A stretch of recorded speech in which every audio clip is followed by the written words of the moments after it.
السلام علیکم ورحمۃ اللہ وبرکاتہ۔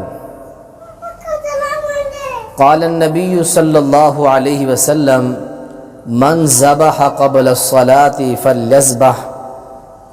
پیارے پیغمبر جناب محمد الرسول اللہ صلی اللہ علیہ وسلم کی یہ بہت ہی پیاری حدیث۔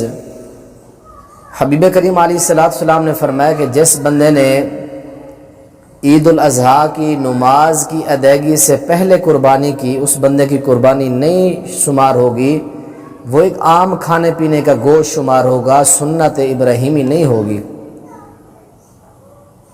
پیارے پیغمبر جناب محمد رسول اللہ صلی اللہ علیہ وسلم نے نماز عید الاضحیٰ پڑھائی۔ نماز پڑھانے کے بعد آپ نے دیکھا ناظر الی غنم قد ذبحت، آپ کی نظر پڑتی ہے، دیکھتے ہیں کہ ایک بکری نماز سے پہلے ذبح ہو چکی ہے۔ اس وقت پیارے پیغمبر جناب محمد رسول اللہ صلی اللہ علیہ وسلم نے یہ حدیث بیان فرمائی کہ من ذبح قبل الصلاة فلیذبح شاة مکانہا، جس بندے نے نماز کی ادائیگی سے پہلے جانور ذبح کیا، پس اس کو چاہیے اب اس کی جگہ اور جانور ذبح کرے، یہ جانور قربانی کے لیے قبول نہیں ہوا۔ کیوں؟ قربانی کے لیے جو جانور ہوتا ہے وہ نماز کی ادائیگی کے بعد کیا جاتا ہے۔ آگے آپ نے فرمایا کہ وَمَن لَّمْ يَكُنْ ذَبَحَ فَلْيَذْبَحْ عَلَى اسْمِ اللَّهِ، جیسے نے نماز پڑھی اور ابھی تک جانور ذبح نہیں کیا، اس نے نماز پڑھ لی، اب چاہیے وہ جانور ذبح کرے اللہ کا نام لے کر۔ تو اس لیے جن لوگوں کا یہ نظریہ ہے کہ اپنے قربانی کے جانور دیہاتوں میں بھیج دیں، دیہاتوں کے اندر آپ کی قربانی جو ہے نماز کی ادائیگی سے پہلے بھی ذبح ہو جائے تو وہ ہو جاتی ہے، یہ بالکل نظریہ، یہ سوچ اور یہ طریقہ قرآن و حدیث کے خلاف ہے۔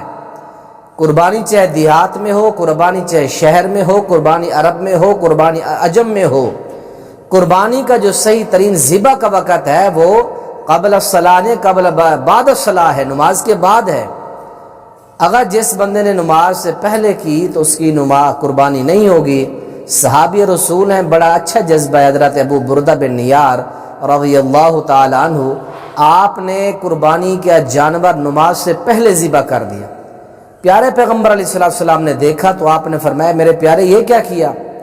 فرمایا کہ جی میرا جذبہ تھا بڑا کہ میرا گوشت سب سے پہلے مسلمانوں کے گھر میں پہنچے۔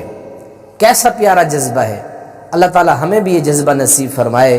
کہا کہ یا رسول اللہ صلی اللہ علیہ وسلم، میں نے یہ چاہا کہ گوشت میرا سب سے پہلے کسی مسلمان کے گھر میں پہنچے۔